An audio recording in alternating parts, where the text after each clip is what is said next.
NH농협은행 신입사원 채용 온라인 필기시험 도중 서버가 먹통돼 시험이 중단됐습니다. 일주일 뒤인 14일 다시 시험을 치르는데 수험생들 사이 형평성 논란이 제기됩니다. 금융감독원이 저축은행 전체 업권을 대상으로 전수조사에 착수했습니다. 드러나지 않은 횡령이 있는지, 내부 통제에 어떤 점이 부실한지 등을 들여다보기 위함입니다. SK온이 미국 완성차 업체 포드와 튀르키예 배터리 합작 공장 건설을 위한 합의를 철회하기로 했습니다. 경기 침체와 고금리 속 자금 확보에 어려움을 겪고 있는 것으로 보입니다. 지난해 금리 인상으로 역대 최대 수익률을 달성한 은행들이 직원들에게 기본급의 400%가 넘는 성과금을 지급합니다. 반면 은행 영업시간 단축은 그대로 유지하고 있어 소비자들의 불만이 거셉니다. 주요 뉴스였습니다.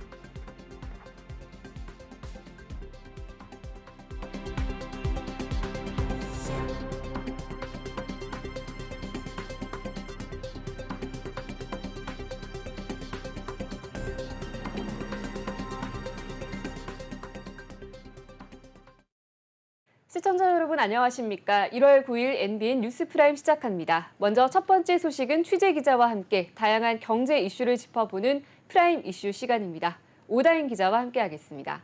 네, 어서 오세요. 네. 네, NH농협은행이 신입사원 채용 필기시험을 온라인으로 진행을 했는데 도중에 시험이 중단되는 사태가 벌어졌습니다.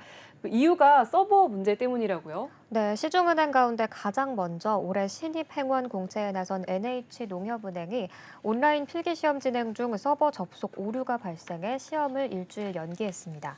농협은 코로나19 확산 방지와 참여 인원 확대 등을 위해서 이번에 처음으로 신입사원 채용 필기시험을 온라인으로 진행했는데요.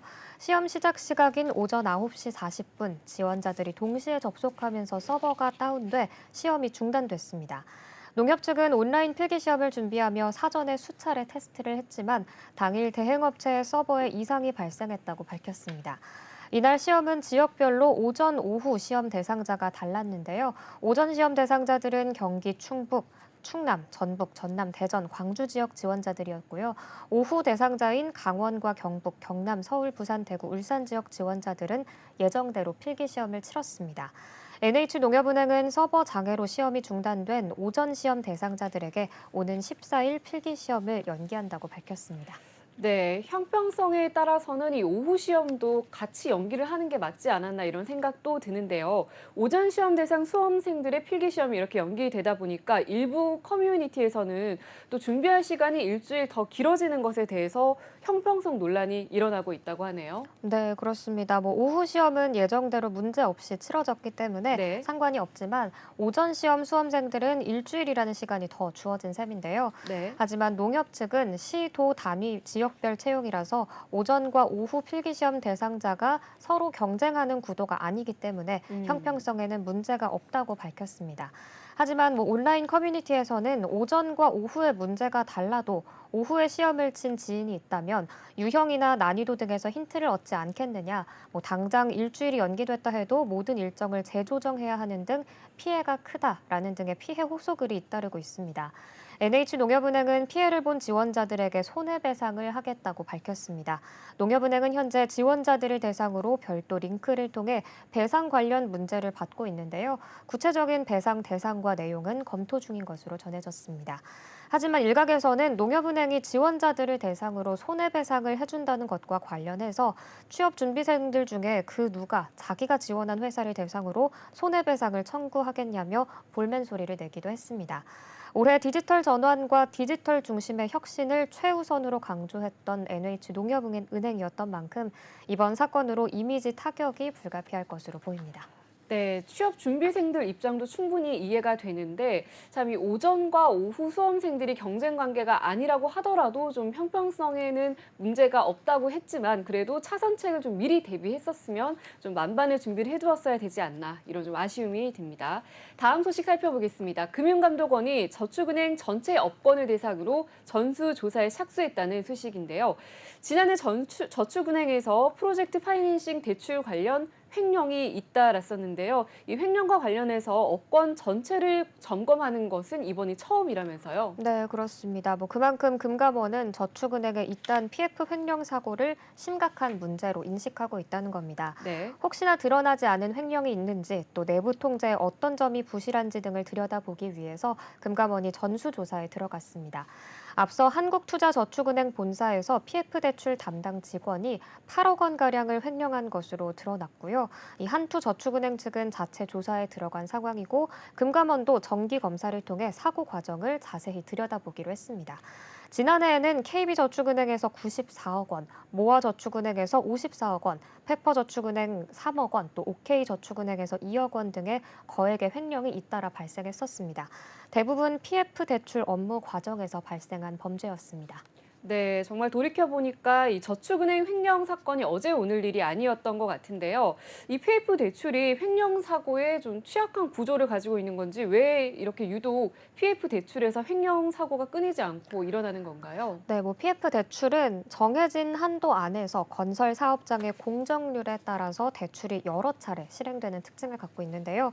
자금 집행이 잦은 만큼 담당 직원이 내부 통제 부실을 틈타서 돈을 가로채기가 상대적으로 더 쉽다고 금융감독원은 보고 있습니다. 실제로 일부 저축은행 직원들은 PF 대출 영업 송금 업무를 전담하면서 송금할 때 계좌주명을 임의로 변경하거나 자금 인출 요청서를 위조 변조하는 방식으로 PF 대출금을 횡령한 것으로 나타났습니다. 금융당국이 PF 대출 과정에서 발생하는 횡령을 막기 위해서 내부 통제 개선 방안을 추진하고 있습니다만 효과가 있을지는 미지수입니다. 금융당국이 작년부터 고강도 대책을 내놓으면서 내부 통제 강화 시그널을 금융권에 보내고 있는데도 여전히 금융사고가 산발적으로 발생하고 있기 때문입니다. 네. 따라서 은행 직원에 대한 처벌을 더 강화해야 한다는 의견이 제기되고 있는데요. 횡령을 저질러도 처벌보다 경제적 이득이 높다는 인식이 사회 저변에 깔려 있는 만큼 이를 상쇄할 만한 또 강도 높은 제재가 필요하다는 겁니다.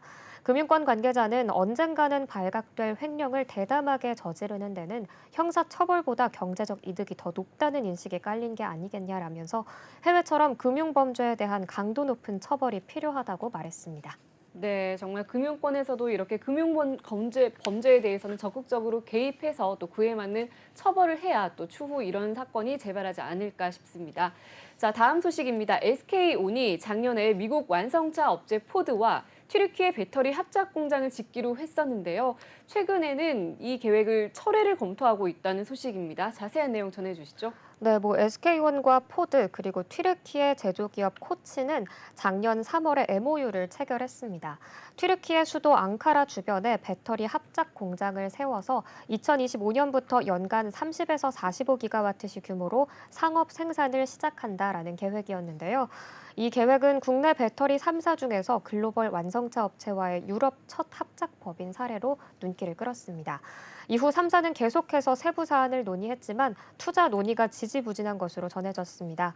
경기 침체가 본격화하고 또 고금리 기조가 이어지면서 글로벌 자금 시장이 급격히 위축됐기 때문으로 보입니다. 네. 실제로 SK온은 자금 확보에 난항을 겪고 있습니다.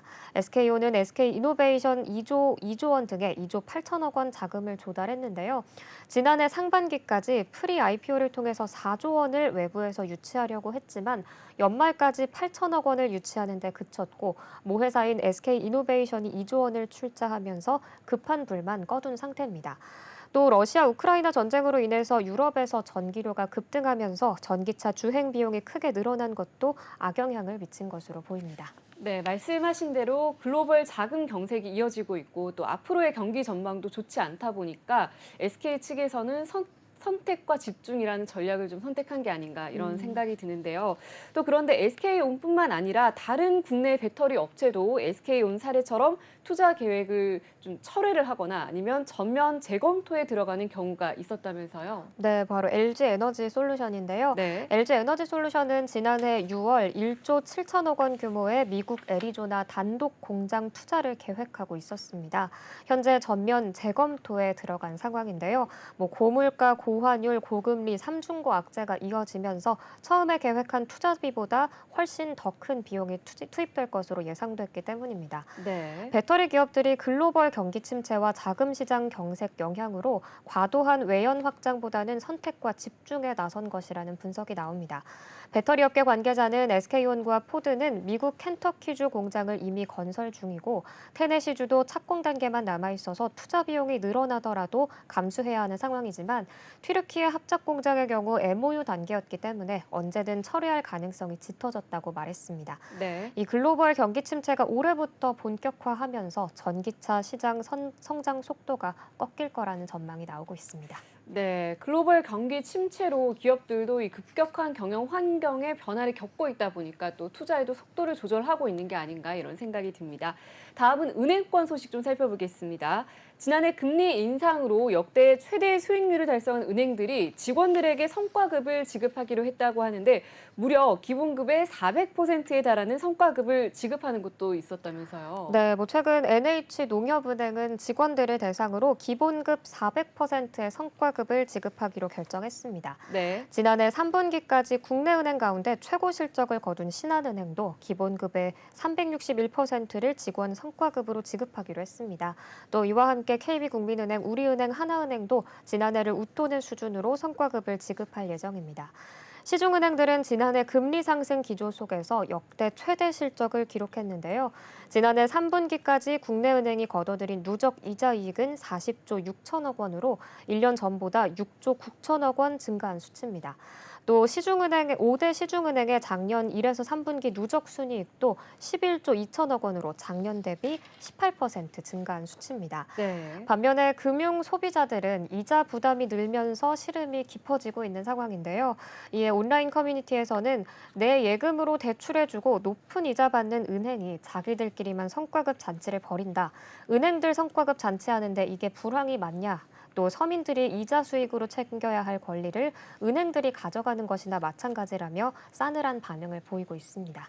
네, 금융 소비자들의 이런 싸늘한 반응이 일고 있는 와중에 또 은행 영업점들이 그동안 코로나19 방역 조치 때문에 영업시간이 단축됐었는데 코로나19 방역 조치가 완화가 됐음에도 불구하고 영업시간을 다시 정상화를 하지 않으면서 소비자들은 또 불만이 더 쌓여가고 있죠. 네, 은행권은 지난 2021년 7월부터 코로나19 사회적 거리두기 강화로 당초 오전 9시부터 오후 4시였던 영업시간을 오전 9시 30분부터 오후 3시 30분으로 앞뒤 30분씩 단축 운영해 왔습니다. 최근 실내 마스크 착용 의무도 사라진다 뭐다 하면서 또 사회적 거리두기가 해제된 와중에도 은행권은 영업시간 단축 기조를 이어왔습니다. 네. 이에 금융 소비자들은 주요 은행들이 성과급 잔치를 벌이면서도 영업시간을 원상복구하지 않는다는 점을 지적하고 있습니다. 은행들이 영업점을 줄이는 가운데 영업시간까지 단축하면서 은행을 이용하는 금융 소비자들의 불평, 불만이 이어지고 있는 건데요. 그러자 은행 노조와 또 사측은 영업시간 정상화에 대한 공동 TF 구성을 위한 실무 협의를 해오고 있고 지난주에는 금융당국이 직접 영업시간 정상화를 압박하고 나선 만큼 조만간 이 영업시간 단축이 풀릴 거라는 업계 전망이 있습니다. 네, 자, 요즘 워낙 모바일로 비대면 기능도 좀 잘 활성화가 되어 있긴 하지만 사실 대출 같은 대면 업무를 보기 위해서는 시간이 빠듯한 직장인들 같은 경우에는 반차를 써야 된다. 은행을 가기 위해서 반차를 써야 된다. 이런 좀 얘기까지 나오고 있는데요. 하루빨리 좀 정상화가 돼서 국민들의 정서를 좀 반영을 했으면 좋겠습니다. 다음 소식입니다. 삼성 엔지니어링이 카타르에서 초대형 에틸렌 플랜트 수주에 성공했다는 소식입니다. 자세한 내용 전해주시죠. 네, 삼성 엔지니어링은 발주처인 라스라판 석유화학과 카타르에서 에틸렌 플랜트 공사를 따냈습니다. 라스라판 석유화학은 카타르 국영 에너지 기업인 카타르 에너지와 미국 쉐브론 필립스 케미칼의 합작사입니다. 삼성 엔지니어링은 카타르 수행 경험이 풍부한 대만 CTCI와 합작 법인을 구성해 이번 계약을 진행했는데요. 총 계약금 약 3조 1천억 원 중에서 삼성 엔지니어링 수행분이 약 1조 6천억 원이고요. 계약 기간은 44개월입니다. 이번 프로젝트는 카타르 수도 도하에서 북쪽으로 80km 떨어져 있는 라스라판시 산업단지에 에틸렌 생산시설과 유틸리티 기반 시설을 짓는 사업입니다. 완공되면 세계 최대 규모인 연간 208만 톤의 에틸렌을 생산해서 주변 고밀도 폴리에틸렌 패키지에 공급하게 되는데요. 삼성 엔지니어링은 이번 사업에서 주요 에틸렌 생산 시설을 담당합니다.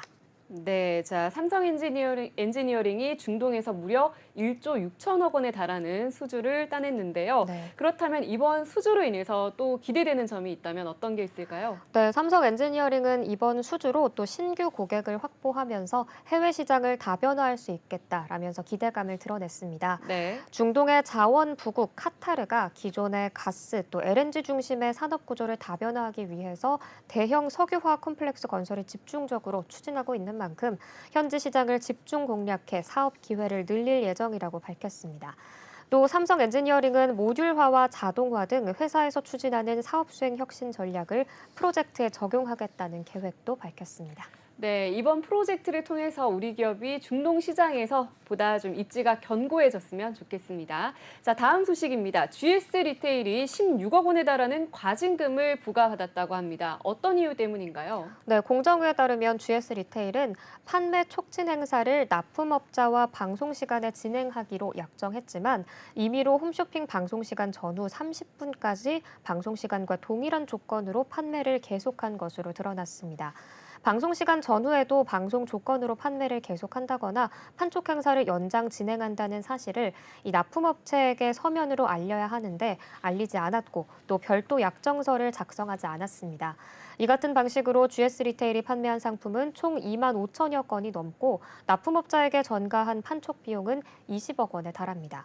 이에 공정위는 대규모 유통업에서의 거래 공정화에 관한 법률 제11조를 적용해 시정명령, 통지명령과 과징금을 부과하기로 했습니다. 네, 공정위에서 이 GS 리테일이 시정 명령을 받았고 또 과징금까지 부과받은 걸 보면은 GS 리테일의 과실이 분명해 보이는데 여기에 대해서 GS 리테일은 또 어떤 주장을 펼치고 있나요? 네, GS 리테일 측은 방송 전후 판촉 행사에 대해서 납품업자와 구두로 사전에 합의를 한 사항이고 또 방송 이후 판촉비의 90%를 홈쇼핑이 부담했다고 주장했습니다. 네. GS 리테일 관계자는 방송 시간 전후에도 동일 방송에 대한 주문이 가능한 TV 홈쇼핑 사업의 특성이 제대로 반영되지 않은 결정이어서 유감이다라면서 최종 의결서를 받은 뒤에 향후 대응 방안을 정할 예정이라고 말했습니다. 네. 이 GS 리테일에 따르면 방송 마지막쯤에 주문 전화가 몰리다 보면 방송이 끝난 뒤에 결제가 이루어지는 경우가 많은데 이 경우에도 사은품 등을 제공할 수밖에 없다는 겁니다. 이번 공정위의 조치는 대규모 유통업자가 은밀한 방식으로 납품업자에게 판촉 비용을 전가하는 행위를 적발했다는 점에서 의의가 있습니다. 네. 공정위는 앞으로도 대형 유통업자의 법 위반 행위에 대해서 지속적으로 감시해서 위법 행위가 발견되면 엄중히 제재할 계획이라고 밝혔습니다. 네, 공정위 쪽에서 이렇게 대규모 유통업자의 행위에 대해서 좀 감시를 하는 모습이 매우 적절해 보인다고 생각이 듭니다. 자, 다음 소식입니다. 미국 반도체 업체 브로드컴이 삼성전자의 불공정 계약을 강제한 갑질 혐의로 공정위의 조사를 받아왔었는데요.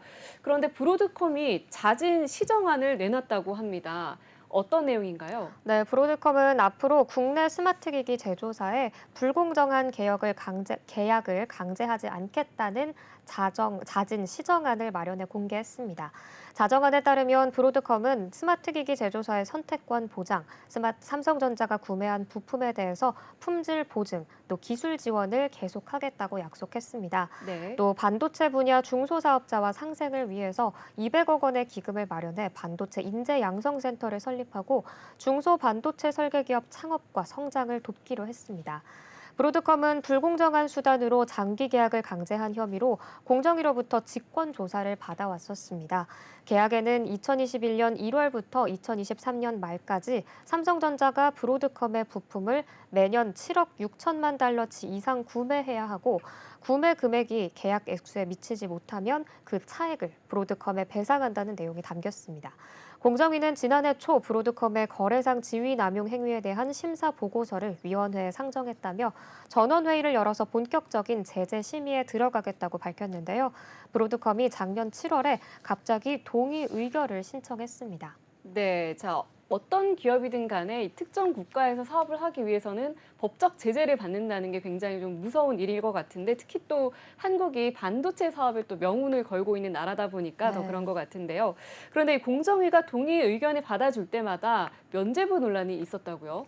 네, 이 동의 의결이라는 게 공정위 조사를 받는 기업이 스스로 피해를 복구할 방안을 제안하고 또 공정위가 이를 인정하면 법 위반 여부를 심의하지 않고 사건을 종결하는 제도를 말합니다. 네. 따라서 공정위가 동의 의결을 인정하게 되면 면죄부 아니냐라는 음. 논란이 일기도 했던 건데요. 일종의 반성문 뭐 이런 네, 네. 개념으로 봐도 될 것 같네요. 네, 그렇습니다. 네. 하지만 이번 브로드컴의 동의 의결안 내용을 보면 삼성전자에 대한 직접적인 계약 개선 방안, 기술 보증 대책 등이 담기면서 브로드컴이 사실상 혐의를 인정했다는 평가도 나옵니다. 네. 공정위 관계자는 브로드컴의 행위로 삼성전자가 입은 정확한 피해 규모를 추산하기는 어렵지만 이번 동의 의결안에 담긴 내용은 심의 결과 법 위반으로 판단했을 때 최대 과징금 수준은 넘어선다고 할 수 있다라고 말했습니다.